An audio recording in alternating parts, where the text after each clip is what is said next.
Hello everyone, how's it going? Did you know that bipolar disorder is actually one of the top 10 leading causes of disability worldwide? Well, what are the symptoms? Why can it be hard to diagnose? And what are some common myths about this condition? If that sounds interesting to you, then keep watching.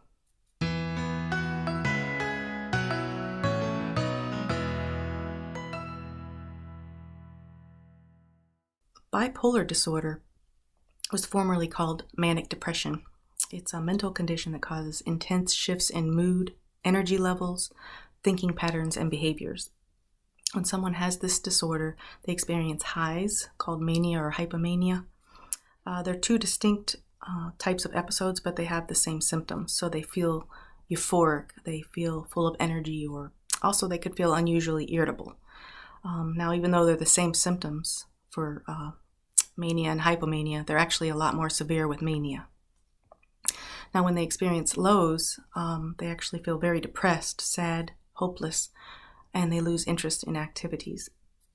But someone with this condition does not always experience highs or lows. They do have periods of time where they do experience a normal mood.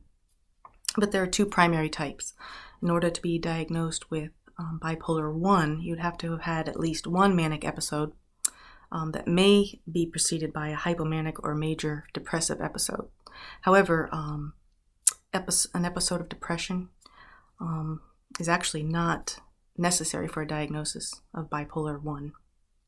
If you have bipolar 1, you may experience mania that could actually trigger a break from reality. You also may experience mixed states existing at the same time. So you have the highs and lows right at the same time. Now, in order to be diagnosed with bipolar 2, you would have had to have had at least one major depressive episode and at least one hypomanic episode. But you never have a manic episode. Now, some people are diagnosed with cyclothymic disorder, and this means they have recurring hypomanic and depressive symptoms, but they're not intense enough to qualify as hypomanic and depressive episodes. There's also some other types.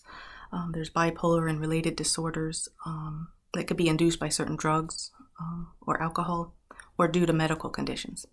Now, manic episodes, for those with bipolar 1, they can be severe and dangerous, but you can't say things are easier for those who have bipolar 2 because they suffer from longer periods of depression, which can actually cause significant impairment. Now, someone can be diagnosed with bipolar at any age, but it's typically diagnosed when someone's in their late teens or early 20s. Let's talk about some of the symptoms. When someone's experiencing hypomania or mania, they may feel abnormally upbeat, jumpy, or wired. They may increase their activity, feel like they have a lot of energy. They also may feel increased agitation. They may have an exaggerated sense of well-being and self-confidence. They may feel they have a decreased need for sleep. They may unusually be talkative, have racing thoughts. They may have distraction, boredom, experience increased libido, and poor decision making. So, for example, they may go on a shopping spree or make some kind of poor financial decision or engage in risky behavior. Now, what about the symptoms for when someone's having a depressive episode? The symptoms are actually the same as they are for someone who has major depression. So they would have a depressed mood, feel sad, hopeless, empty, maybe tearful. They may have a loss of interest in most activities. They may experience significant weight gain or weight loss. They may experience a decrease or an increase in their appetite. They may have insomnia, or on the other hand, they may be sleeping too much. They may be restless, have slowed behavior, experience fatigue, loss of energy. They may have feelings of worthlessness and excessive guilt, a decreased ability to think, concentrate, or decide. They may even be thinking or planning suicide. Now, next thing we're going to talk about is why some people don't get help, why they may be misdiagnosed, and what some of the common myths are regarding this disorder. Before we move on to that, though, I'd like to remind you to please like and subscribe if you're enjoying today's information. Also, a reminder to always check out the links below. I'm going to leave links there where you can see where I gathered the information for this video. Also, if you have a comment to leave regarding this topic, I'd appreciate that. Thank you so much. All right, let's talk about why some people might not get help. One reason is they may not recognize how much the disorder is disrupting their lives and the lives of their loved ones. Another reason they may not get help is they may enjoy the feelings of euphoria because it makes them feel more productive, more energetic.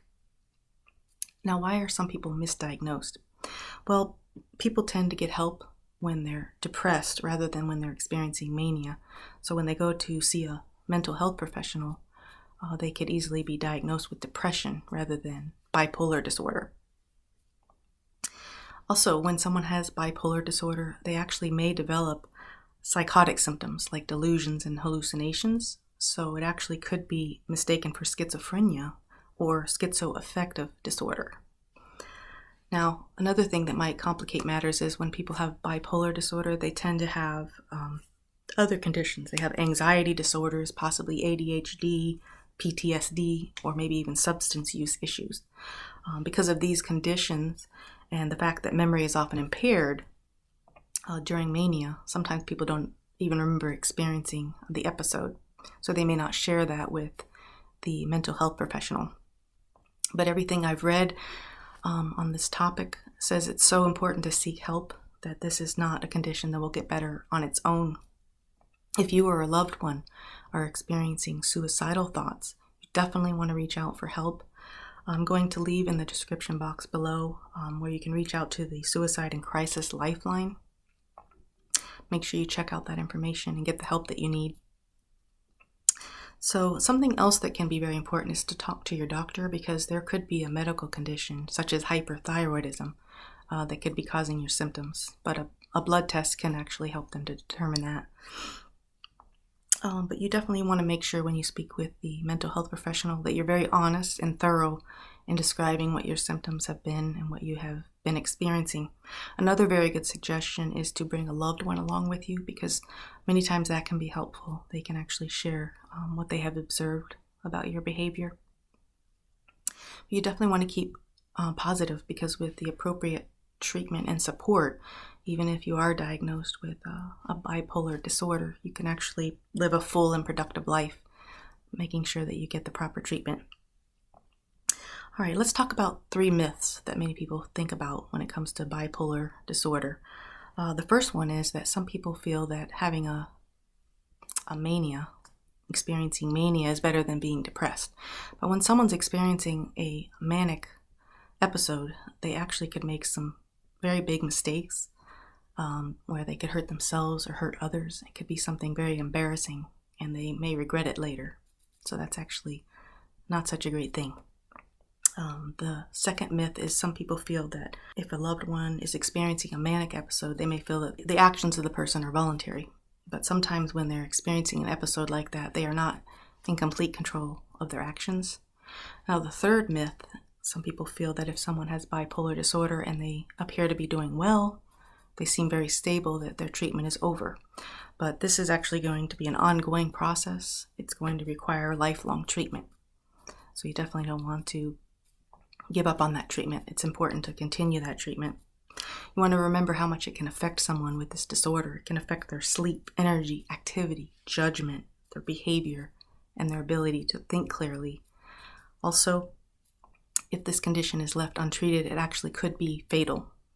So it's so important to get treatment and to consistently follow that treatment plan in order to maximize the quality of life for someone who's dealing with this disorder. Well, I hope you've enjoyed today's information, and I hope to see you in the next video where we'll discuss another way we can improve our health.